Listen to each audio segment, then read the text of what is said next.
ನಮಸ್ಕಾರ, ನಾನ್ ಶರ್ಮಿತಾ ಶೆಟ್ಟಿ. ಫಿನಿಕ್ಸ್ ಪದ ಚಿರು ಹೇಳಿದ್ಯಾಕೆ? ಚಿರು ಕಂಡಿದ್ದ ಕನಸು ಏನು? ಮೇಘನ ಮಾಡಿದ್ರ ಶಪಥ? ಇದೆ ಈ ಹೊತ್ತಿನ ಸ್ಪೆಷಲ್ ನನ್ನ ಪ್ರೀತಿಯ ಚಿಂಟು.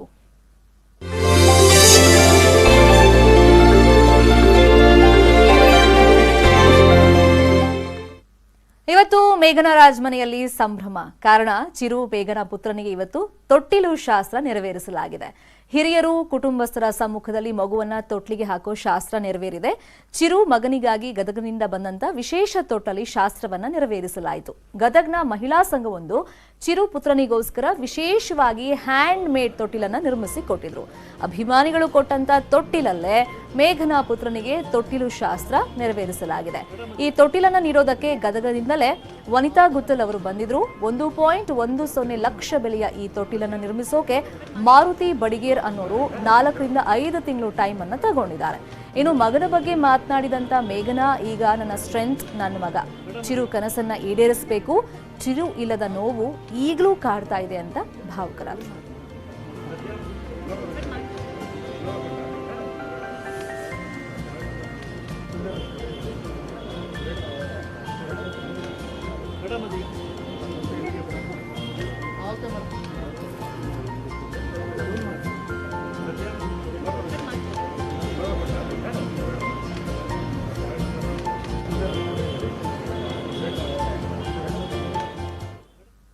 ಈ ಸಂದರ್ಭದಲ್ಲಿ ಮೇಘನ ಮಾತನಾಡ್ತಾ ತೊಟ್ಲು ಗಿಫ್ಟ್ ಬಂದಿದೆ, ವನಿತಾ ಅನ್ನೋರು ಅದನ್ನ ಕೊಟ್ಟಿದ್ದಾರೆ. ಹಾಗೆ ನನ್ನ ಮಗನೇ ಈಗ ನನ್ನ ಶಕ್ತಿ, ನನ್ನ ಸ್ಟ್ರೆಂತ್.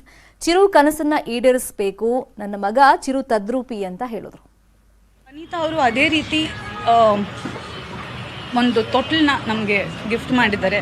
ಭಾಳ ಮುದ್ದಾದ ತೊಟ್ಲು, ಭಾಳ ಸ್ಪೆಷಲ್ ಆಗಿದೆ, ಕ್ಯೂಟ್ ಆಗಿದೆ, ಆಮೇಲೆ ಯುನೀಕ್ ಆಗಿದೆ. ಸೊ ನನ್ನ ಮಗನಿಗೆ ಆ ರೀತಿ ಒಂದು ಎಕ್ಸ್ಟೆಂಡೆಡ್ ಫ್ಯಾಮಿಲೀಸಿಂದ ಬಂದಿರೋ ಒಂದು ಗಿಫ್ಟ್ ಇದು. ಸೊ ಅದನ್ನು ನಾವು ಸ್ವೀಕರಿಸಿ ಇವತ್ತು ನನ್ನ ತವ್ರ ಮನೆ ಶಾಸ್ತ್ರಕ್ಕೆ ನಾನು ಆ ತೊಟ್ಲನ್ನ ಬಳಸ್ಕೊಂಡಿದ್ದೀನಿ. ಸೊ ಆ ಒಂದು ಸ್ಪೆಷಾಲಿಟಿ. ಸೊ ಇವತ್ತಿನ ತೊಟ್ಲು ಶಾಸ್ತ್ರಕ್ಕೆ ಅವರ ಒಂದು ಸ್ಪೆಷಲ್ ತೊಟ್ಲನ್ನ ನಾವು ಯೂಸ್ ಮಾಡಿದ್ದೀವಿ.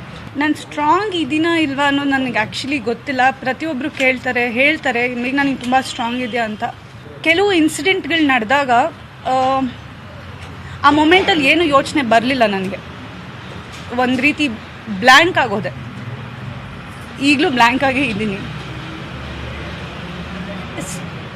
ಐ ಥಿಂಕ್ ನನಗೆ ಸ್ಟ್ರೆಂತ್ ಅಂದರೆ ನನ್ನ ಮಗನೇ. Everything for him. ನನಗೆ ಇವತ್ತು ಓಕೆ ಮುಂದೆ ನೋಡಬೇಕು. We have to look ahead. Next ಏನು ಮಾಡಬೇಕು, ಚಿರು ಏನು ಮಾಡಿಸ್ತಾ ಇದ್ದಾರೆ ನನ್ನ ಕೈಯಲ್ಲಿ ಅಂದರೆ ಇದು. ಸೊ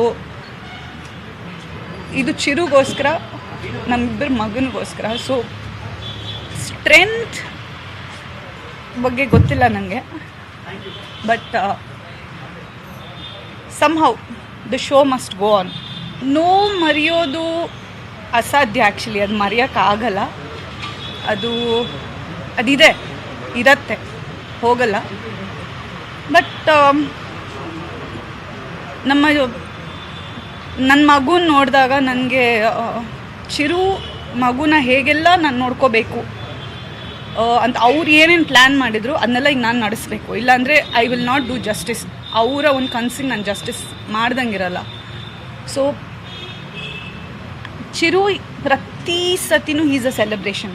ಅವ್ರು ಯಾವತ್ತೂ, ನಾನಂತೂ ಐ ಥಿಂಕ್ ಎಂಥ ಕಷ್ಟದ ಸಿಚುವೇಶನಲ್ಲಿ ಬಂದ್ರೂ ಒಂದು ಸ್ಮೈಲ್ ಕೊಟ್ಟು ಹೆಂಗೋ ಇದನ್ನು ನಾವು ನೆಕ್ಸ್ಟ್ ಫೇಸ್ ಮಾಡ್ಕೊಂಡು ಹೋಗೋಣ ಅಂತ ಹೇಳೋರು. ನೀವೆಲ್ಲರೂ ನೋಡಿದ್ದೀರ, ಚಿರು ಒಂದು ಪ್ರೆಸ್ ಮೀಟಲ್ಲಾಗಿರಲಿ ಯಾವಾಗಲೂ ನಗ್ತಾನೆ ಇರ್ತಾರೆ. ಐ ಥಿಂಕ್ ಚಿರು ನೋಡಿದವರೆಲ್ಲನೂ ನಗು ಮುಖ ಅಂತಲೇ ಹೇಳೋದು. ಎಲ್ರಿಗೂ ಹಾಗೆ ಪರಿಚಯನೂ ಇರೋದು. ಸೊ ಆ ಒಂದು ಸೆಲೆಬ್ರೇಷನ್ನ ನಾವು ಕಂಟಿನ್ಯೂ ಮಾಡಬೇಕಾಗತ್ತೆ. ಅವ್ರ ಮಗ ಕಂಟಿನ್ಯೂ ಮಾಡ್ತಾನೆ. ಸೊ ಅದಕ್ಕೆ ನಮ್ಮ ಮನೆಯಲ್ಲಿ ಚಿರುಗೆ ರಿಲೇಟೆಡ್ ಆಗಿ ಏನೇ ಇದ್ರೂ ಅದೊಂದು ಸೆಲೆಬ್ರೇಷನ್ ಆಗೇ ಇರಬೇಕು. ಯಾಕಂದರೆ ಚಿರು ಅವ್ರಿಗೆ ನೋವು ಅಳು ನೋಡೋಕ್ಕೆ ಅವ್ರಿಗೆ ಯಾವತ್ತೂ ಇಷ್ಟಪಡ್ತಿರ್ಲಿಲ್ಲ. ಯಾವುದೇ ರೀತಿಯಾದ ಅವ್ರಿಗೆ ಒಂದು ಸಿನಿಮಾಲ್ ಒಂದು ಸ್ಯಾಡ್ ಸೀನ್ ಬಂತು ಅಂದ್ರೂ ಫಾರ್ವರ್ಡ್ ಮಾಡಿಬಿಡೋರು, ಇಲ್ಲ ಕಣ್ಮುಚ್ಕೊಂಡು ಆ ಕಡೆ ತಿರುಗಿಬಿಡೋರು, ಏನೋ ಮಾಡೋರು. ಸೊ ಚಿರು ಅಂದರೆ ನನಗೆ ಹ್ಯಾಪಿನೆಸ್ಸೇ. ಸೊ ನನಗೆ ನನ್ನ ಚಿರು ಅಂದರೆ ದುಃಖ ಅನ್ನೋದು ನನಗೆ ಬರಲ್ಲ. So Chiru is always happiness, always celebration ನನಗೆ. ಸೊ ಮಗ ಅಲ್ವಾ, ಇನ್ನೂ ಡಬಲ್ ಸೆಲೆಬ್ರೇಷನ್. ನನಗೆ ಯಾವಾಗಲೂ ಅಣಗಿಸೋರು, ನಾನು ಫೀನಿಕ್ಸ್ ಬರ್ಡ್ ಇದ್ದಂಗೆ. ಆಮೇಲೆ ಇನ್ನೊಂದು ಹೇಳೋರು, ಏನು ನಾನು ಬೂದಿ ಮುಚ್ಚಿದ ಕೆಂಡ ಇದ್ದಂಗೆ ಅಂತ ಎಲ್ಲ. ಸೊ ಸುಮ್ಮನೆ ನನ್ನನ್ನು ರೇಗಿಸ್ತಿದ್ರು. ಅದು ಒಂದು ದಿನ ಈ ರೀತಿ ನಿಜ ಆಗುತ್ತೆ ಅಂತ ನಾನು ಅಂದ್ಕೊಂಡಿರಲಿಲ್ಲ. ಬಟ್ ಈ ರೀತಿ ನಿಜ ಆಗಿರೋದ್ರಲ್ಲೂ ಒಂದು ಸಣ್ಣ ಸಂತೋಷ ಇದೆ. ಮಗುನ ನೋಡಿದವ್ರು ಎಲ್ಲರೂ ಚಿರು ಜೆರಾಕ್ಸ್ ಕಾಪಿ ಅಂತಾರೆ, ಸೇಮ್ ಚಿರುನೇ ಅಂತಾರೆ. ಸೊ ನನಗೂ ಕೂಡ ನನ್ನ ಮಗನ ನೋಡಿದಾಗ ನನಗೆ ಚಿರುನ ಒಂದು ಮಗು ರೂಪದಲ್ಲಿ ನೋಡ್ದಂಗೆ ಅನಿಸುತ್ತೆ. ಸೊ ಒಂದು ರೀತಿ ಎಸ್, ಚಿರು ಫೀನಿಕ್ಸ್ ಬರ್ಡೇ. ಇನ್ನು ಮಾತಾಡ್ತಾ ಮೇಘನ ಸಾಕಷ್ಟು ವಿಚಾರ ಶೇರ್ ಮಾಡಿಕೊಂಡ್ರು. ಚಿರು ಮಗ ಅಳೋದು ಕಡಿಮೆ, ಯಾವಾಗಲೂ ಹಸನ್ಮುಖಿ ಆಗಿರ್ತಾನೆ, ನಗ್ತಾನೆ ಇರ್ತಾನೆ ಅಂತ ಮೇಘನ ಹೇಳಿದ್ರು. ಇನ್ನು ಅಂದು ಚಿರು ನೋಡೋದಕ್ಕೆ ಬಂದವರು ರಿಯಲ್ ಅಭಿಮಾನಿಗಳು, ಚಿರು ನೋಡಿ ಬಂದವರವರು.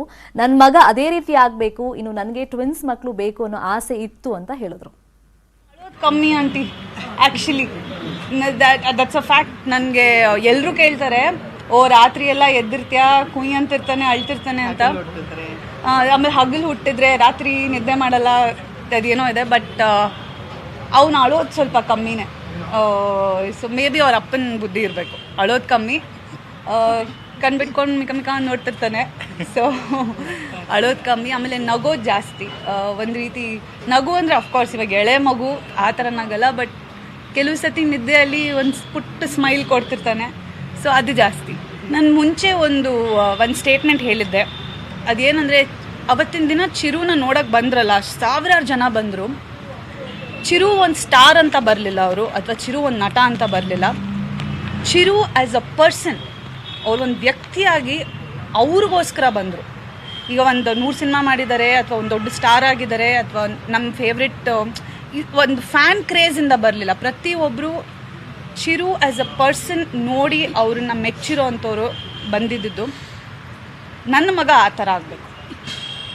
ಅವನೇನಾದರೂ ಆಗಲಿ, ಹೀರೋ ಆಗಲಿ, ಬಿಸ್ನೆಸ್ ಮ್ಯಾನ್ ಆಗಲಿ, ಏನಾದರೂ ಆಗಲಿ, ಅವರಪ್ಪ ಹೆಸರು ಮಾಡಿದ್ದು ಅವ್ರ ಸಿನಿಮಾಗಲ್ಲ, ಅವ್ರ ವ್ಯಕ್ತಿತ್ವಕ್ಕೆ.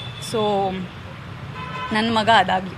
ಇಲ್ಲ ನನಗೆ ಹೆಣ್ಮಗುನೇ ಬೇಕು ಅಂತ ನಾನು ಹಠ ಮಾಡ್ತಿದ್ದೆ. ಇಲ್ಲ ನಮ್ಮ ಗಂಡು ಮಗುನೇ ಆಗೋದು ಅಂತ ಅವ್ರು ಹೇಳ್ತಿದ್ರು. ಸೊ ನನಗೆ ಯಾಕೋ ಅನ್ಸುತ್ತೆ, ಚಿರು ಒಂದು ರೀತಿ ಒಂದು ಫೋರ್ಸೈಟ್ ಇತ್ತು, ಒಂಥರ ಮುನ್ನಾಲೋಚನೆ ಇತ್ತು. ಏನೋ ಒಂದು ಅವ್ರಿಗೊಂದು ಇಂಟ್ಯೂಷನ್ ಬರೋದು. ಯಾವಾಗಲೂ ಹೇಳೋರು ನನಗೆ, ಇಲ್ಲ ನಮಗೆ ಗಂಡು ಮಗುನೇ ಆಗೋದು ಅಂತ. ನಾನು ಹಠ ಮಾಡ್ತಿದ್ದೆ, ಇಲ್ಲ ನಮಗೆ ಹೆಣ್ಮಗುನೇ. ಎಷ್ಟೋ ಸತಿ ನಮ್ಮ ಡಾಕ್ಟರ್ ನಾನು ಕೇಳಿದ್ದೀನಿ, ಪ್ಲೀಸ್ ದಯವಿಟ್ಟು ನನಗೆ ಹೇಳ್ಬಿಡಿ ಹೆಣ್ಮಗು ಅಂತ. But I don't know, I think it was all destiny, ಗಂಡು ಮಗುನೇ ಆಯಿತು. ನಾನು ಆ್ಯಕ್ಚುಲಿ ಅನ್ಕೋತಾ ಇದ್ದೆ, ನಾನು ತುಂಬ ನ್ಯೂಸ್ ನೋಡಿದೆ ಈ ಥರ ಟ್ವಿನ್ಸ್ ಆಗುತ್ತೆ. ಆಮೇಲೆ ಎಷ್ಟೋ ಫೋಟೋಸ್ ಮಾರ್ಫ್ ಮಾಡಿರೋದು ನೋಡಿದೆ, ಈ ಕಡೆ ಒಂದು ಮಗು, ಈ ಕಡೆ ಒಂದು ಮಗು ಹಿಡ್ಕೊಂಡು. ಸೊ ನಾನು ಎಲ್ಲೋ ಒಂದು ಕಡೆ ಓದಿದ್ದೆ, ಮಿರಾಕ್ಯುಲಸ್ಲಿ ಯಾರಿಗೋ ಒಬ್ಬರಿಗೆ ಈ ಥರ ಫಸ್ಟು ಸಿಂಗಲ್ ಚೈಲ್ಡ್ ಅಂತ ಹೇಳಿಬಿಟ್ಟು ಡೆಲಿವರಿ ಟೈಮಲ್ಲಿ ಟ್ವಿನ್ಸ್ ಅಂತ ಗೊತ್ತಾಯ್ತಂತೆ. ಸೊ ನನ್ನ ಡಾಕ್ಟರ್ನ ಫಸ್ಟ್ ನಾನು ಕೇಳಿದ್ದು, ನನಗೆ ಟ್ವಿನ್ಸ್ ಆಗತ್ತಾ? ನನಗೆ ಆ್ಯಕ್ಚುಲಿ ಟ್ವಿನ್ಸ್ ಬೇಕಿತ್ತು, ನನಗೆ ತುಂಬ ಇಷ್ಟ ಇತ್ತು, ಟ್ವಿನ್ಸ್ ಆಗಬೇಕು ಅನ್ನೋ ಒಂದು ಆಸೆ ಇತ್ತು. ಸೊ ನಾನು ಡಾಕ್ಟರ್ನ ಕೇಳ್ತಿದ್ದೆ. ಆ್ಯಂಡ್ ನನಗೆಲ್ಲೋ ಒಂದು ಕಡೆ ಅದೆಲ್ಲೋ ಒಂದು ನ್ಯೂಸ್ ಓದಿದ್ನಲ್ಲ, ಸೊ ಇದು ನನಗೂ ಮಿರಾಕ್ಯುಲಸ್ಲಿ ಟ್ವಿನ್ಸ್ ಆಗಿಬಿಟ್ರೆ ಚೆನ್ನಾಗಿರತ್ತೆ ಅನ್ನೋದೊಂದಿತ್ತು. ಬಟ್ ಐ ಥಿಂಕ್ ಟ್ವಿನ್ಸ್ಗಿಂತ ಹೆಚ್ಚಾಗಿ ಇವನೊಬ್ಬನೇ ಬಂದಿದೆ. ಇನ್ನು ಇದೇ ವೇಳೆ ನಾಮಕರಣ ಬಗ್ಗೆನೂ ಕೂಡ ಮೇಘನ ಮಾತನಾಡಿದ್ರು. ಹೆಸರು ಬಗ್ಗೆ ಇನ್ನೂ ಕೂಡ ಏನು ಫೈನಲ್ ಮಾಡಿಲ್ಲ, ಚಿರು ಅವರ ಮಗ ಅಲ್ವಾ, ಏನೇ ಆದ್ರೂ ಸ್ಪೆಷಲ್ ಆಗಿರುತ್ತೆ ಅಂತ ಹೇಳಿದ್ರು. ಇನ್ನು ಅಪ್ಪ ನನ್ನ ಬಗ್ಗೆ ತುಂಬಾ ಕನ್ಸರ್ನ್ ಮಾಡ್ತಾ ಇದ್ರು. ಇದೇ ವೇಳೆ ಸುಂದರ್ ರಾಜ್ ಅವರ ತಿರುಪತಿ ರಹಸ್ಯವನ್ನು ಹೇಳಿದ್ರು. ಆ್ಯಕ್ಚುಲಿ ನಾಮಕರಣ ಅತಿ ಶೀಘ್ರದಲ್ಲಿ ಮಾಡ್ತೀವಿ. ಸೊ ಅದು ಟೈಮಿಂಗ್ಸು ಅದೇನೋ ಈ ತಿಂಗಳು ಆ ತಿಂಗಳು ಇರುತ್ತೆ. ಸೊ ಅದೆಲ್ಲ ನೋಡಿಕೊಂಡು ನಾಮಕರಣ ಅತಿ ಶೀಘ್ರದಲ್ಲಿ. ಹೆಸರು ಇನ್ನೂ ನಾವು ಹುಡುಕಿಲ್ಲ. ಹೆಸರು ಒಂದು ಅಕ್ಷರ ಹೇಳಿದ್ದಾರೆ. ಸೊ ಅದನ್ನು ನಾನು ನಾಮಕರಣ ದಿನ ರಿವೀಲ್ ಮಾಡ್ತೀನಿ. ಬಟ್ ಇನ್ನೂ ಹುಡುಕ್ತಾ ಇದ್ದೀವಿ, ಎಷ್ಟೋ ಜನ ಆಪ್ಷನ್ಸ್ ಕೊಡ್ತಾ ಇದ್ದಾರೆ. ಸೊ ಚಿರು ಅವ್ರ ಮಗ ಅಲ್ವಾ, ಏನೇ ಇದ್ರೂ ಸ್ಪೆಷಲ್ ಆಗಿರಲೇಬೇಕು. ಯಾರ ಹೆಸರು ಹೆಂಗಾದರೂ ಕೂಡಲಿ, ಅವನಿಗೆ ಹೆಸರು ಚೆನ್ನಾಗಿ ಬರಲಿ ಅಷ್ಟೇ. ಅವನಿಗೆ ಅದು ಒಳ್ಳೇದಾಗಬೇಕು, ಅವನಿಗೆ ಅದು ಆಗಿ ಬರಬೇಕು. ಸೊ ಆ ರೀತಿ ಒಂದು ಹೆಸರು ಹುಡ್ಕೋಣ ಅಂತ. ನಮ್ಮ ಫ್ಯಾಮಿಲಿಯಲ್ಲಿ ತುಂಬ ಪ್ಯಾನಿಕ್ ಆಗಿದ್ದ ಒಂದು ವ್ಯಕ್ತಿ ಅಂದರೆ ನಮ್ಮ ತಂದೆನೇ. ಸೊ ಅವ್ರಿಗೆ ಎಷ್ಟು ಆ್ಯಂಗ್ಸೈಟಿ ಇತ್ತು ಅಂದರೆ, ನನ್ನನ್ನು ಡೋರಿಂದ ಆಚೆ ಬರೋಕ್ಕೂ ಬಿಡ್ತಿರ್ಲಿಲ್ಲ. ಒಂಥರ ಅವ್ರಿಗೆ ಅಷ್ಟು, ನಾನು ಅಲ್ಲಿ ನೀರು ಹಾಕಿದ್ರೆ, ನಾನು ಮೆಟ್ಲು ಇಳಿತಿದ್ರೆ ಇಳಿಬೇಡ ನನಗೊಂದು ಇರಿಟೇಷನ್ ಆಗಿಬಿಡೋದು. ಒಂಥರ ನನಗೆ ಒಂಥರ ಕ್ಲಾಸ್ಟ್ರೋಫೋಬಿಕ್ ಫೀಲಿಂಗು, ಏನಕ್ಕೆ ಈ ಥರ ಮಾಡ್ತಿದ್ದಾನೆ ಅಂತ. ನನಗೆ ಒಂದು ಸಣ್ಣ ಇನ್ಸಿಡೆಂಟ್ ನಡೀತು ಹಾಸ್ಪಿಟ್ಲಲ್ಲಿ. ಅವಾಗ ನಮ್ಮ ತಂದೆ ಏನಕ್ಕೆ ಹಿಂಗೆ ಮಾಡ್ತಿದ್ರು ಅಂತ ಗೊತ್ತಾಯಿತು. ಸೊ ನಾನು ಡೆಲಿವರಿ ಆಗಿದ ತಕ್ಷಣ ವಾರ್ಡಿಗೆ ಕರ್ಕೊಂಬರ್ತಾರಲ್ಲ, ಸೊ ಏನಾಯಿತು, ಲಿಫ್ಟಲ್ಲಿ ನಾನು ಫಸ್ಟ್ ಆಚೆ ಬಂದು ಹಿಂಗೆ ಹಿಂದೆ ತಿರುಗೋ ಅಷ್ಟೊತ್ತಿಗೆ ಪಾಪ ನರ್ಸ್ ಹಿಡ್ಕೊಂಡಿದ್ದಾರೆ ಮಗುನ, ಬಟ್ ಲಿಫ್ಟ್ ಕ್ಲೋಸ್ ಆಗಿ ಕೆಳಗಡೆ ಹೋಯ್ತು. ಬಟ್ ನನ್ನ ಕಣ್ಣಿಗೆ ನರ್ಸಲ್ಲಿ ಇರೋದು ಗೊತ್ತಾಗಲಿಲ್ಲ. ಆ ಮೊಮೆಂಟ್ ನನಗೊಂದು ಪ್ಯಾನಿಕ್ ಆಯ್ತಲ್ಲ, ಆ ಒಂದು ಸಣ್ಣ ಇನ್ಸಿಡೆಂಟ್ ನನಗೆ ಅವಾಗ ಅರ್ಥ ಆಯಿತು, ನಮ್ಮ ತಂದೆ ತಾಯಿ ಏನಕ್ಕೆ ಇಷ್ಟೊಂದು ಪ್ರತಿ ವಿಷಯದಲ್ಲೂ ಇಷ್ಟು ಪ್ಯಾನಿಕ್ ಮಾಡ್ತಿದ್ರು ಅಂತ. ಸೊ ಅದಂತೂ ಖಂಡಿತ, ಯಾಕಂದರೆ ನಿಮಗೆ ಮಕ್ಕಳಾದಾಗಲೇ ನಿಮಗೆ ಗೊತ್ತಾಗೋದು ಅಂತ ಹೇಳ್ತಾರೆ. ಸೊ ಅದೊಂದು ಪ್ರೂವ್ ಆಯಿತು.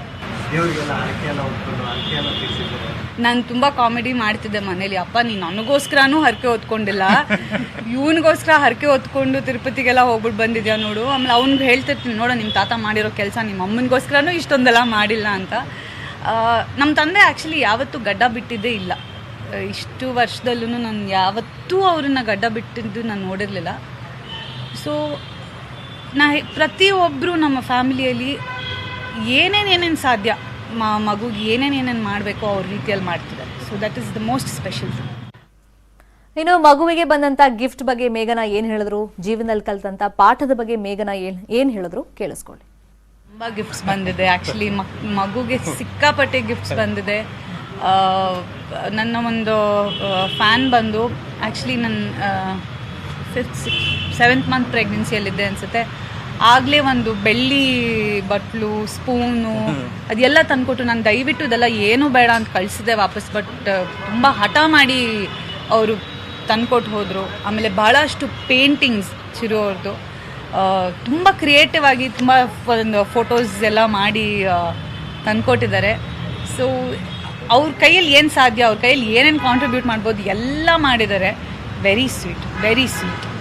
ನಮ್ಮ ತಂದೆ ತಾಯಿ ಯಾವಾಗಲೂ ನನಗೆ ಒಂಥರ ಎಷ್ಟು ಪ್ರೊಟೆಕ್ಟ್ ಮಾಡೋರು ಅಂದರೆ, ಒಂದು ಯಾರ್ದು ಒಂದು ಉಗುರು ಕೂಡ ನನಗೆ ತಾಕಬಾರ್ದು ಅಂತ. ಮದುವೆ ಆದಮೇಲೆ ಡಬಲ್ ಪ್ರೊಟೆಕ್ಷನ್ ನನಗೆ. ಸೊ ಚಿರು ಅವರು ಪರಿಚಯ ಆದಾಗಲಿಂದ ಅವ್ರು ನನ್ನ ಬಗ್ಗೆ ತುಂಬಾ ಪ್ರೊಟೆಕ್ಟಿವ್ ಆಗಿದ್ದರು. ಸೊ ಸಡನ್ನಾಗಿ ನನಗೆ ನನ್ನ ಸುತ್ತ ಇದ್ದಿದ್ದು ಒಂದು ಕೋಟೆ ಬಿದ್ದೋಯ್ತು ಅನಿಸ್ತು. ಆ ಒಂದು ಫೀಲಿಂಗ್ ಇದೆಯಲ್ಲ, ಅದೊಂಥರ ಸಡನ್ ಎಂಟಿನೆಸ್, ನಿಮ್ಗೆ ಏನೂ ಗೊತ್ತಾಗಲ್ಲ. ಒಂಥರ ಏನೋ ಒಂದು ನಿಮ್ಮ ಹಿಡಿದು ನಿಲ್ಲಿಸ್ತಿದ್ದ ಒಂದು ಸ್ಟ್ರೆಂತ್ ನಿಮಗೆ ಇಲ್ಲ ಅಂದರೆ ನಿಮ್ಮ ಬ್ಲ್ಯಾಂಕ್, ಡೈರೆಕ್ಷನ್ಲೆಸ್ ಆಗೋದೆ. ನಾನು ಯೂಶ್ವಲಿ ನನ್ನ ಲೈಫಲ್ಲಿ ನಾನು ಎಲ್ಲ ಪ್ಲ್ಯಾನ್ ಮಾಡ್ತೀನಿ. ಈಗ ನಾಳೆ ನಾನು ಏನು ಮಾಡಬೇಕು ಅಂತ ರಾತ್ರಿ ಎಲ್ಲ ತಲೆಯಲ್ಲಿ ಯೋಚನೆ ಮಾಡಿ ನನಗೆ ಆ ಪ್ಲ್ಯಾನ್ ಪ್ರಕಾರನೇ ನಡಿಬೇಕಾದ ದಿನ, ಇಲ್ಲಾಂದರೆ ನಂಗೆ ಇರಿಟೇಟ್ ಆಗಿಬಿಡತ್ತೆ. ಸೊ ಲೈಫ್ನೂ ಹಾಗೆ ಪ್ಲ್ಯಾನ್ ಮಾಡ್ಕೊಂಡೇ ಬಂದೆ. ಓಕೆ, ಸೊ ಹೀಗೆ ಮಾಡೋಣ, ಹಾಗೆ ಮಾಡೋಣ ಅಂತ. ಬಟ್ ಚಿರು ಯಾವತ್ತೂ ಲೈಫ್ನ ಹಂಗೆ ಪ್ಲ್ಯಾನ್ ಮಾಡ್ತಿರ್ಲಿಲ್ಲ. He lived for the moment. So ಇವತ್ತು ನಾವಿದ್ದೀವಿ, ಈ ಕ್ಷಣನ ನಾವು ಎಂಜಾಯ್ ಮಾಡೋಣ ಅಂತ. ಈ ಇನ್ಸಿಡೆಂಟಲ್ಲಿ ನಾನು ಕಲ್ತಿದ್ದೆ, ಬದುಕಿದ್ರೆ ಆ ರೀತಿ ಬದುಕಿ. ಬಿಕಾಸ್ ನಾಳೆ ಏನಾಗುತ್ತೆ ಅಂತ ತಲೆ ಕೆಡಿಸ್ಕೊಳ್ಳೋ ಬದಲು ಇವತ್ತಿನ ಸಂತೋಷನ ನಾವು ಆ್ಯಕ್ಚುಲಿ ಎಂಜಾಯ್ ಮಾಡಿ ಅನುಭವಿಸೋಣ ಅಂತ. ಯಾಕಂದರೆ ಮುಂದೇನಾಗುತ್ತೆ ಅಂತಲೇ ಯೋಚನೆ ಮಾಡ್ಕೊಂಡಿದ್ರೆ ಇವತ್ತಿಂದ ನಾವು ಕಳ್ಕೊಂಬಿಡ್ತೀವಿ. ಸೊ ಅದನ್ನು ಒಂದು ಬೇರೆ ರೀತಿ ಅದು ಲೆಸನಲ್ಲೇ ಕಲಿತೆ. ಸೊ ನಾನು ಎಲ್ರಿಗೂ ಏನು ಹೇಳೋಕ್ಕೆ ಇಷ್ಟಪಡ್ತೀನಿ ಅಂದರೆ, ಮುಂದೆ ಏನು ಬೇಕಾದರೂ ಆಗಲಿ, ಇವತ್ತು ಏನು ನಡೀತಿದೆ ಇದಕ್ಕೋಸ್ಕರ ಬದುಕಿ ಅಷ್ಟೆ. ಆ್ಯಂಡ್ ಏನೇ ಬಂದ್ರೂ ಕೆಲವು ಸತಿ ನಮ್ಗೆ ಅನಿಸತ್ತೆ, ಇವಾಗ ಏನೂ ಇಲ್ಲವಲ್ಲ ಇನ್ನೇನಕ್ಕೆ ಅನ್ನೋ ಒಂದು ಪ್ರಶ್ನೆ ನನಗೂ ಬಂತು. ಐ ಆಮ್ ನಾಟ್ ಲೈಯಿಂಗ್, ನಾನು ಅದನ್ನು ನನಗೆ ಅನ್ನಿಸ್ಲಿಲ್ಲ ಅಂತ ನಾನು ಹೇಳಲ್ಲ. ನನ್ನ ಒಂದು ವೀಕ್ ಮೊಮೆಂಟ್ಸ್ ಕೂಡ ಇತ್ತು. ಎಷ್ಟೋ ಸತಿ ಎಷ್ಟೋ ದಿನಗಳು ನಮ್ಮಮ್ಮ ಒಬ್ಬರೇ ನೋಡಿರೋದು ಆ ವೀಕ್ ಮೊಮೆಂಟ್ಸ್. ಎಲ್ರಿಗೂ ನನ್ನ ಸ್ಟ್ರೆಂತ್ ಕಾಣಿಸ್ತಿದೆ, ನಮ್ಮಮ್ಮಗೆ ಮಾತ್ರ ನನ್ನ ವೀಕ್ನೆಸ್ ಗೊತ್ತು. ನೀವು ಮಾತನಾಡ್ತಾ ಸೀಮಂತ ಶಾಸ್ತ್ರದ ಬಗ್ಗೆ ಮತ್ತೆ ನಟನೆ ಮಾಡ್ತಾರಾ ಇಲ್ವಾ ಅದ್ರ ಬಗ್ಗೆ ಕೂಡ ಮೇಘನಾ ಮಾತನಾಡಿದ್ದಾರೆ. ಅದನ್ನು ತೋರಿಸ್ತೀವಿ ಒಂದು ಬ್ರೇಕ್ ಆದ್ಮೇಲೆ. ನಿಮಗೆ ತಕ್ಕಂತ ಪಾತ್ರಗಳು ಅಥವಾ ನಿಮಗೋಸ್ಕರ ಯಾರೋ ಒಬ್ರು ಏನೋ ಒಂದು ಪಾತ್ರ ಮಾಡ್ಕೊಂಡು ಬಂದರೆ ಅದು ಮುಂದುವರಿಯುತ್ತಾ ಸಿನಿಮಾ ತೆರೆದಲ್ಲಿ ಕಾಣಿಸ್ಕೊಳ್ಳೋದು? 100%. ಯಾಕಂದರೆ ಚಿರುಗೆ ಆಸೆ ಇದ್ದಿದ್ದು ಅದೇ, ನಮ್ಮ ತಂದೆ ತಾಯಿಗೆ ಆಸೆ ಇರೋದು ಅದೇ. ನನ್ನ ಒಂದು ಇಂಟರ್ವ್ಯೂಯಲ್ಲೂ ಹೇಳಿದ್ದೆ, ನಾನು ಸಾಯೋ ತನಕ ನಾನು ಆ್ಯಕ್ಟ್ ಮಾಡ್ತಿರ್ತೀನಿ ಅಂತ. ಸೊ ನನಗೆ ನನ್ನ ಪ್ರೊಫೆಷನ್ ಇದು. ಸೊ ಈಗ ಪ್ರತಿಯೊಬ್ಬರು, ಈಗ ನೀವು ಆಫೀಸ್ಗೆ ಹೋಗ್ತಿರ್ತೀರ, ಸೊ ಲೈಫಲ್ಲಿ ಏನೋ ಒಂದು ಘಟನೆ ನಡೆಯುತ್ತೆ, ನೀವು ಆಫೀಸ್ಗೆ ಹೋಗೋದು ಬಿಟ್ಬಿಡ್ತೀರಾ? ಇಲ್ಲ. So you have to go. ಇದು ನನ್ನ ಪ್ಯಾಷನ್. ಸಿನಿಮಾ ಬಂದು ನನಗೆ ನನ್ನ ಬ್ಲಡ್ಡಲ್ಲಿದೆ. ನನಗೆ ಸಿನಿಮಾ ಬಿಟ್ಟು ನಮ್ಮ ಫ್ಯಾಮಿಲಿಗೆ ಬೇರೆ ಒಂದು ಯಾವುದೋ ಬೇರೆದ್ರ ಬಗ್ಗೆ ಯೋಚನೆ ಮಾಡೋಣ ಅಂದರೆ ನಮಗೆ ಬರೋದೂ ಇಲ್ಲ. ನಾವೆಲ್ಲರೂ ಸಿನಿಮಾದವರೇ. ಸೊ ಸಿನಿಮಾ ನಮ್ಮ ಬೇರೆ ಯೋಚನೆ ಮಾಡಿದ್ರೆ ಏನು ಪ್ರೊಡಕ್ಷನ್ ಅಂತೀವಿ, ಡೈರೆಕ್ಷನ್ ಅಂತೀವಿ. ಸೊ ಅದೇ ನಮಗೆ ಬೇರೆ ಯೋಚನೆ ಅಂದರೆ. So definitely as I said, we have to move ahead, we have to, the show must go on. ನಾನು ಖಂಡಿತವಾಗ್ಲೂ ಆ್ಯಕ್ಟ್ ಮಾಡೇ ಮಾಡ್ತೀನಿ. ಮತ್ತೊಂದು ಸಲ ತೊಟ್ಲು ಶಾಸ್ತ್ರ ನಡೀತೆ, ಯಾಕಂದರೆ ಧ್ರುವ ಒಂದು ತೊಟ್ಲು ತಂದಿದ್ದಾರೆ, ಅದು ಮತ್ತೊಂದು ಸಲ ಆಗುತ್ತೆ ಅಲ್ಲಿ ಆಗುತ್ತೆ. ಖಂಡಿತವಾಗ್ಲಿ, ಯಾಕಂದರೆ ಇದು ಬರೀ ಟ್ರೇಲರ್, ಪಿಕ್ಚರ್ ಅಭಿ ಬಾಕಿ ಹೈ. ನಾನು ಸೀಮಂತ ಬೇಡ ಅಂತ ಕೂತಿದ್ದೆ ಮನೇಲಿ, ನನಗೆ ಬೇಕಾಗಿಲ್ಲ. ಚಿರು ನೋಡೋಕ್ಕಾಗ್ದಿರೋ ಸೀಮಂತ ನನಗೇನಕ್ಕೆ ಅಂತ ಹೇಳ್ತಾ ಇದ್ದೆ. ನನಗೆ ಅದು ಹೇಗಾಯಿತೋ ಗೊತ್ತಿಲ್ಲ, 3 ಸತಿ ಸೀಮಂತ ನಡೀತು. ಇನ್ಫ್ಯಾಕ್ಟ್ ನನಗೆ ವನಿತಾ ಅವ್ರು ಕೂಡ ಮನೆಗೆ ಬಂದು ಒಂದು ಸೀಮಂತ ಶಾಸ್ತ್ರ ಮಾಡಿದ್ರು. ಸೊ ಅದನ್ನು ಸೇರಿಸಿದ್ರೆ 4. ಸೊ ಒಂದನ್ನು ಬೇಡ ಅಂದೊಳಗೆ 4 ಮಾಡಿಸಿದ್ರು ಚಿರು, ಬಿಕಾಸ್ ಅವ್ರಿಗೆ ಆಸೆ ಇತ್ತು. ಮಗುಗೋಸ್ಕರ ನಾನು ಇದು ಮಾಡಿದೆ. ಸೊ ಹೇಗೋ ಏನೋ I don't no, somehow Chiru is a celebration ಅಂತ ನಾನು ಏನಕ್ಕೆ ಹೇಳಿದೆ ಅಂತ ಲೈಕ್ ನನಗೆ ಗೊತ್ತು. ಸೊ ಆ ಸೆಲೆಬ್ರೇಷನ್ನು ಅವತ್ತಿಂದ ನಡೀತಾನೇ ಇದೆ. ಇನ್ನು ಮೊಮ್ಮಗನ ತೊಟ್ಟಿಲು ಶಾಸ್ತ್ರದ ಬಗ್ಗೆ ತಾತ ಸುಂದರರಾಜ್, ಅಜ್ಜಿ ಪ್ರಮೀಳಾ ಜೋಶಾಯಿ ಕೂಡ ಮಾತನಾಡಿದ್ರು. ನಮ್ಮ ಪ್ರತಿನಿಧಿ ಹರ್ಷ ಅವರನ್ನು ಮಾತನಾಡಿಸಿದ್ದಾರೆ, ನೋಡೋಣ. ಜೂನಿಯರ್ ಚಿರು ತೊಟ್ಟಿಲ ಶಾಸ್ತ್ರದ ಸಂಭ್ರಮ ಇವತ್ತು ನೆರವೇರಿದೆ. ಇದರ ಬಗ್ಗೆ ಮಾತನಾಡೋದಕ್ಕೆ ನಮ್ಮ ಜೊತೆನಲ್ಲಿ ಅಜ್ಜಿ ತಾತ ಆಗಿ ಬಡ್ತಿ ಪಡೆದಿರುವಂತಹ ಸುಂದರರಾಜ್ ಅವರು ಮತ್ತು ಪ್ರಮೀಳಾ ಜೋಶಿ ಅವರು ಇದ್ದಾರೆ. ಬನ್ನಿ ಮಾತಾಡೋಣ. ಸರ್, ಹೇಗಾಯಿತು ಶಾಸ್ತ್ರಗಳು, ತೊಟ್ಟಿಲ ಶಾಸ್ತ್ರ? ಭಾಳ ಇದು ತೊಟ್ಟಿಲು ಶಾಸ್ತ್ರ ಎಲ್ಲ ಹೆಣ್ಮಕ್ಳು ಮಾಡೋದು. ನಾನು ಆಚೆನೇ ಇದ್ದೆ, ನಾನು ಬೇರೆ ಬೇರೆ ಕೆಲಸಗಳು ಮಾಡ್ತಾಯಿದ್ದೆ. ನನಗೆ ಭಾಳ ಇಷ್ಟವಾಗಿದ್ದು ಮೊದಲು ಆ ತೊಟ್ಲು. ಯಾಕೆಂದರೆ ಭಾಳ ಅದು ಹ್ಯಾಂಡ್ ಮೇಡ್ ಅಂತ ನೀವೇನು ಕರಿತೀರಿ, ಕೈ ಕರಕುಶಲ ಇದನ್ನು ಮಾಡಿರೋದು. ಅದಕ್ಕೆ ನೈಸರ್ಗಿಕ ಬಣ್ಣಗಳು ಹಾಕಿರೋದು, ಯಾವುದು ಕೂಡ ಪೇಂಟಿಂಗ್ ಥರದಲ್ಲಿ ಮಾಡಿಲ್ಲ. ಅದನ್ನು ಎಲ್ಲ ಎಲೆಗಳಿಂದ ಹಿಡಿದು ಮತ್ತು ತರಕಾರಿಗಳಿಂದ ಅದರಿಂದ ಬಣ್ಣಗಳನ್ನೆಲ್ಲ ತಯಾರು ಮಾಡಿ ಅದನ್ನು ಹಾಕಿ ಮಾಡಿದ್ದಾರೆ. ಮತ್ತು ಮೇಲಾಗಿ ತಾಯಿ ಮಗನ ಒಂದು ಕಾನ್ಸೆಪ್ಟ್ ಇಟ್ಕೊಂಡು ಅದನ್ನು ಮಾಡಿದ್ದಾರೆ ಆ ತೊಟ್ಟಲನ್ನು. ಸೊ ಆ ಗಿಫ್ಟು ಸಮಥಿಂಗ್, ಅದಕ್ಕೆ ಬೆಲೆ ಕಟ್ಟೋಕ್ಕಾಗಲ್ಲ, ಬೆಲೆ ಕಟ್ಟೋಕ್ಕಾಗದೇ ಇರೋವಂಥ ಒಂದು ಗಿಫ್ಟು. ಆಮೇಲೆ ಅವನ್ನೆಲ್ಲ ಪಡ್ಕೊಂಬಂದ್ಬಿಟ್ಟಿದ್ದಾನೆ ನಮ್ಮ ಮೊಮ್ಮಗ. ಅವನು ಎಲ್ಲ ಕೇಳ್ಕೊಂಬಂದ್ಬಿಟ್ಟಿದ್ದಾನೆ. ಬಹುಶಃ ಮೊದಲನೇದು ಅವನಿಗೆ ಇಡೀ ಕರ್ನಾಟಕದ ಆಶೀರ್ವಾದ ಸಿಕ್ಬಿಡ್ತು first. That is most important. ಯಾಕಂದರೆ ಒಂದು ಹುಟ್ಟುವಾಗಲೇ ಬೆಳೆಯೋ ಏನೋ ಹೇಳ್ತಾರಲ್ಲ, ಪೈರು ಮೊಳಕೆಯಲ್ಲೇ ಗೊತ್ತಾಗುತ್ತೆ ನನಗೆ. ಹಾಗೆ ಅವನಿಗೆಲ್ಲ ಒಳ್ಳೆಯದೇ ಆಗುತ್ತೆ. ಯಾಕೆಂದರೆ ಈ ಥರದ ಒಂದು ಗಿಫ್ಟ್ಗಳಾಗಲಿ ಮತ್ತು ಜನಗಳ ಆಶೀರ್ವಾದ ಆಗಲಿ ಬರ್ತಾಯಿದೆ, ತುಂಬ ಸಂತೋಷ ಆಗುತ್ತೆ. ಬೆಳಿಗ್ಗೆ 6 ಗಂಟೆಗೆ ತೊಟ್ಟಿಲು ಶಾಸ್ತ್ರ ಆಗಿರುವಂಥದ್ದು, ಏನೇನೆಲ್ಲ ಕಾರ್ಯಕ್ರಮಗಳಾಯಿತು? ತೊಟ್ಲು ಫಸ್ಟ್ ಎಲ್ಲ ಅಲಂಕಾರ ಮಾಡೋದು, ಇದೆಲ್ಲ ಚೆನ್ನಾಗಿ ಅಲಂಕಾರ ಮಾಡಿ ಅದಕ್ಕೆ ಸೀರೆ ಎಲ್ಲ ಒತ್ತಿ ಅಲಂಕಾರ ಆಯಿತು. ಅಲಂಕಾರ ಆದಮೇಲೆ ಅದಕ್ಕೆ ಕುಂಕುಮ ಅರಿಶಿನ ಎಲ್ಲ ಇದು ಮಾಡಿಕೊಂಡು ಕೊನೆಗೆ ಅವರು ಒಂದು ಸಣ್ಣದೊಂದು ಇದು ಕಲ್ಲಿನ ಇದು ಏನು ಹೇಳ್ತೀರಾ ನೀವು, ಒರಳು ಅಂತಾರಲ್ಲ, ಅದನ್ನು ಮೊದಲು ಇಡಬೇಕು ಅಂತ ಹೇಳಿದ್ರು. ಅದನ್ನು ಫಸ್ಟ್ ಅದನ್ನು ಇಟ್ಟು ಆಮೇಲೆ ಮಗುನ ಹಾಕಬೇಕು ಅಂತ. ಮುತ್ತೈದೆಯರೆಲ್ಲ ಸೇರಿಬಿಟ್ಟು ತೊಟ್ಲಿಗೆಲ್ಲ ಇದು ಪೂಜೆ ಮತ್ತೊಂದು ಎಲ್ಲರೂ ಸೇರಿ ಆರತಿ ಬೆಳಗ್ಗೆ ಎಲ್ಲ ಮಾಡಿದ್ರು. ಅದಾದ ನಂತರ ಈ ಕಲ್ಲು ಇಟ್ಬಿಟ್ಟು ಅದಕ್ಕೊಂದ್ಸಲ ಆರತಿ ಬೆಳಗ್ಗೆ ಆಮೇಲೆ ಮಗು ತೊಗೊಬಂದು ಆಯ್ತು. ಮತ್ತು 5 ಜನ ಮುತ್ತೈದೆಯರು 10 ಜನ ಮುತ್ತೈದೆಯರು ಎಲ್ಲರೂ ಸೇರಿ ಮತ್ತು ಮಗುಗೂ ಕಲ್ಲಿಗೆ ಆರತಿ ಅಲ್ಲದೆ ಮಗುಗೂ ಆರತಿ ತೆಗೆದು ತೊಟ್ಲಿಗೆಲ್ಲ ಫುಲ್ ಆರತಿ ತೆಗೆದು ಭಾಳ ಚೆನ್ನಾಗೆಲ್ಲ ನೆರವೇರಿಸ್ಕೊಟ್ಟಿದ್ದಾರೆ. ಸುಂದರರಾಜ್ ಸರ್ ಮೊಮ್ಮಗನ್ನ ಚಿಂಟು ಅಂತ ಕರೀತಾರಂತೆ, ನೀವೇನಂತ ಕರಿತೀರಾ? ನಾನು ತುಂಬ ಹೆಸರಲ್ಲಿ ಕರಿತೇನೆ. ಯಾಕೆಂದರೆ ನನಗೆ ಏನಾಗಿದೆ, ಅದು ಇದು ಅಂತ ಬರ್ತಾ ಇಲ್ಲ. ನನ್ನ ಮಗಳನ್ನ ಕರೆಯೋ ಹೆಸರು ಕೂಡ ಅವಳು ತಿರುಗಿ ನೋಡ್ತಾಳಮ್ಮ ನನ್ನ ಕರೆದೆ ಅಂತ. ಇಲ್ಲ ಕಣೆ, ಆ ಕುಟ್ಟಿನ ಕರೆಯೋದು ಅಂತ ಹೇಳ್ತೀನಿ. ಆ ಥರ ನಾನು ಅದಕ್ಕೆ ಚಿನ್ನ, ಬೆಳ್ಳಿ, ಕುಟ್ಟಿ, ಪುಟಾಣಿ ಎಲ್ಲ ಥರದ್ದು ನನ್ನಲ್ಲಿ ಪದಗಳು ಬರ್ತಾ ಇರತ್ತೆ. ಖುಷಿಯಾಗಿ ಎಲ್ಲನೂ ಕರೀತಾ ಇರ್ತೀನಿ. ಲಾಸ್ಟ್ 20 ಡೇಸಿಂದ ಮೊಮ್ಮಗ ಬಂದಾಗಲಿಂದ ನಿಮ್ಮ ಜೀವನದಲ್ಲಿ ಯಾವ ರೀತಿ ಬದಲಾವಣೆಗಳು ಕಂಡಿದೆ? ತುಂಬಾ ಬದಲಾವಣೆ ಆಗಿದೆ ಭಾಳ. ಯಾಕೆಂತಂದರೆ ಒಂದಂತೂ ಹೇಳಬೇಕಾಗಿತ್ತು, ಅವನ ಮುಖ ನೋಡೋ ತಕ್ಷಣ ಸ್ವಲ್ಪ ಅರ್ಧಕ್ಕರ್ಧ ಹೇಗಾಗ್ಬಿಡ್ತು ಅಂದರೆ, ಅಪ್ಪ ಕಳೀತಲ್ಲಪ್ಪ ಕಷ್ಟ ಅನ್ನೋದು ಬಂದ್ಬಿಡ್ತು. ನಿಜವಾಗ್ಲೂ ಅದೊಂದು ದೇವರು ಕೊಟ್ಟಿರೋ ವರ. ಯಾವತ್ತೂ ನೋಡಿ ಮಗುನ ದೈವ ಸ್ವರೂಪಿ ಅಂತ ಹೇಳ್ತಾರೆ. ಯಾಕಂದರೆ ಒಂದು 5 ನಿಮಿಷದ ಮುಂಚೆ ತಾಯಿ ಹೋಟೆಲಿತ್ತು. ಅದನ್ನು ನೋಡಿದಾಗಲೇ ಅನಿಸುತ್ತೆ ಏನು ಜಗತ್ತು ಅಲ್ಲಿ ನೀರಲ್ಲಿ ಉಸಿರಾಡ್ಕೊಂಡಿತ್ತು, ಹೊರಗಡೆ ಬಂದಮೇಲೆ ಗಾಳೀಲಿ ಉಸಿರಾಡುತ್ತೆ. ನೋಡಿ ಪಂಚಭೂತಗಳು ಹೇಗೆ ಕೆಲಸ ಮಾಡುತ್ತೆ ನನಗೆ ಅದು ವಿತ್ ಫ್ಲೆಶ್ ಆ್ಯಂಡ್ ಬ್ಲಡ್ಡಲ್ಲಿ ನೋಡಿದಾಗ ಭಾಳ ಸಂತೋಷ ಆಯಿತು. ಈ 22 ದಿವಸಗಳು ಕೂಡ ಒಂದು ನಾನು ಮೊದಲೇ ಹೇಳ್ದಂಗೆ ರಾಯರ ಕೃಪೆ. ಗುರು ನಂಬುದವನಿಗೆ ಗುರಿ ನಂಬುದವನಿಗೆ ಯಾವತ್ತೂ ಸೋಲಿಲ್ಲ. ಹಾಗಾಗಿ ನನ್ನ ಗುರು ಮತ್ತು ನನ್ನ ಗುರಿ ಏನಿತ್ತು, ನಮ್ಮ ಬಾಲಾಜಿ ದೇವರು ನನ್ನ ಒಂದು ಹರಕೆ ಹೊತ್ಕೊಂಡಿದ್ದೆ. ಆಯಿತು, ಮಗು ಬಂದಾಗಿಂದಲೂ ನಮ್ಮ ಮನೆಯಲ್ಲಿ ಇವತ್ತು ನೋಡ್ತಾ ಇದ್ದೀರಲ್ಲ, ಎಲ್ಲ ನೀವೆಲ್ಲ ಬಂದಿದ್ದೀರಾ, ನೀವೆಲ್ಲ ಬಂದು ಆಶೀರ್ವಾದ ಮಾಡಿದ್ದೀರಾ, ತುಂಬ ಸಂತೋಷ ಆಗುತ್ತೆ. ಮೇಘ್ನ ಅವ್ರು ಮಾತಾಡ್ಬೇಕಾದ್ರೆ ಹೇಳಿದ್ರು ಯಾವಾಗಲೂ ನಗ್ತಿರ್ತಾನೆ ಮಗ ಅಂತ ಅಂದ್ಬಿಟ್ಟು. ಸೊ ಚಿರು ಅವರು ಯಾವಾಗಲೂ ನಗ್ತಿರಿದ್ರು, ಅದೇ ಥರ ಒಂದು ಕ್ವಾಲಿಟೀಸ್ ಮಗನಲ್ಲೂ ಇದೆ ಅಂತ ಅಂದ್ಬಿಟ್ಟು. ಹೌದೌದು, ಖಂಡಿತವಾಗ್ಲೂ. ಯಾಕೆಂದರೆ ಅವ್ರನ್ನ ನೋಡ್ತಾ ಇದ್ರೇ ಚಿರು ನೆನಪಾಗುತ್ತೆ. ಆ ಚಿರು ನಗೋದು, ಕಣ್ಣು ಹೀಗೆ ಅಲ್ಲಾಡ್ದಾಗ ನೋಡೋದು, ಪ್ರಿಂಟ್ ಅಂತಲೇ ಹೇಳ್ಬೋದು. ಆ ಥರ ಮಗುನೂ ಅಷ್ಟೇ, ಒಂದು ಟೈಮ್ ಇರುತ್ತೆ, ಹಾಲು ಕುಡಿದು ಎಲ್ಲ ಅದಕ್ಕೆ ತನ್ನ ಖುಷಿ ಆಗುತ್ತೋ ಏನೋ, ಕಣ್ಣು ಮುಚ್ಕೊಂಡು ನಿದ್ದೆನೇ ಮಾಡ್ತಾ ಇರುತ್ತೆ. ಆದರೂ ಎಲ್ಲೋ ಒಂದು ಕಡೆಗೆ ಒಂದು ಸಣ್ಣ ನಗು ಕೊಡುತ್ತೆ. ಅದು ನೋಡಿದಾಗ ನನಗೆ ತುಂಬಾ ಖುಷಿ ಆಗಿಬಿಡುತ್ತೆ. ನಾನು ನನ್ನ ಮಗಳಿಗೆ ಹೇಳ್ತಾ ನೋಡು ಚಿರು ನಗ್ತಾ ಇದ್ದಾರೆ ನೋಡು, ಬಾಯ್ಲಿ ಅಂತ ಹೇಳ್ತಾ ಇರ್ತೀನಿ. ಅಷ್ಟು ಮುದ್ದಾಗಿರುತ್ತೆ, ಒಂಥರ ತುಂಬ ಖುಷಿ ಆಗುತ್ತೆ. ಈ ನಗು ಸದಾಕಾಲ ನಿಮ್ಮ ಕುಟುಂಬದಲ್ಲಿ ಇರಲಿ ಅಂತ ನಾವು ಸಹ ನ್ಯೂಸ್ 18 ಕನ್ನಡ ವತಿಯಿಂದ ಕೇಳ್ಕೊತೀವಿ. Thank you sir. ತುಂಬ ಧನ್ಯವಾದಗಳು. ಅದೇ ಎಲ್ರಿಗೂ ಒಳ್ಳೇದಾಗಲಿ ಅಂತ ನಾನು ಹೇಳೋದು. ಸರ್ವೇ ಜನ ನಮ್ಮ ಜನತೆ ಆಗಿರ್ಬೋದು, ನೀವು ಆಗಿರ್ಬೋದು, ಎಲ್ಲ ನಮ್ಮ ಮೀಡಿಯಾದವರಾಗಲಿ ಮತ್ತೊಬ್ಬರಾಗಲಿ, ಇಡೀ ಕರ್ನಾಟಕ ಮೇಘನ ಬಗ್ಗೆ ಇಟ್ಟಿರೋದು, ನಮ್ಮ ಕುಟುಂಬದ ಬಗ್ಗೆ ಇಟ್ಟಿರೋ ವಿಶ್ವಾಸ ಪ್ರೀತಿಗೆ ತುಂಬ ಹೃದಯದ ಧನ್ಯವಾದಗಳು. ಇದಿಷ್ಟು ಸುಂದರ್ ರಾಜ್ ಮತ್ತು ಪ್ರಮೀಳಾ ಜೋಶಿ ಅವರ ಮಾತುಗಳು. ಕ್ಯಾಮ್ರಾ ಪರ್ಸನ್ ವೆಂಕಟೇಶ್ ಜೊತೆ ಹರ್ಷವರ್ಧನ್, ನ್ಯೂಸ್ 18 ಕನ್ನಡ, ಬೆಂಗಳೂರು. ಒಟ್ಟಲ್ಲಿ ಮಗನ ಮುಖಾಂತರ ಮೇಘನ ಮುಖದಲ್ಲಿ ಮಂದಹಾಸ ಮೂಡಿದೆ. ಈ ಮಂದಹಾಸ ಮತ್ತಷ್ಟು ಜಾಸ್ತಿ ಆಗಲಿ ಅಂತ ಆಶಿಸ್ತಾ ಈ ಹೊತ್ತಿನ ಸ್ಪೆಷಲ್ ಎಪಿಸೋಡ್ ಮುಗಿಸ್ತಾ ಇದೀವಿ. ನೋಡ್ತಾ ಇರಿ ನ್ಯೂಸ್ 18 ಕನ್ನಡ, ಜಾಲ ನಮ್ಮದು, ಬಲ ನಿಮ್ಮದು.